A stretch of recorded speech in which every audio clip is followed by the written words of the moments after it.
Welcome to the HardReset.Info YouTube channel. Today I would like to show how you can check data usage in OPPO smartphone.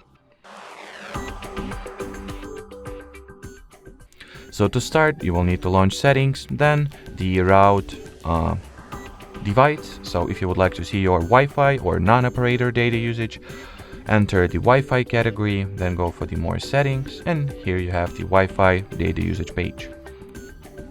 If on the other hand, if you would like to see your cellular data usage, get back to the main settings page, enter the mobile network category, then go for the data usage, and in here you'll have the data usage both for the SIM1 and SIM2 if you have a dual SIM slot smartphone, of course.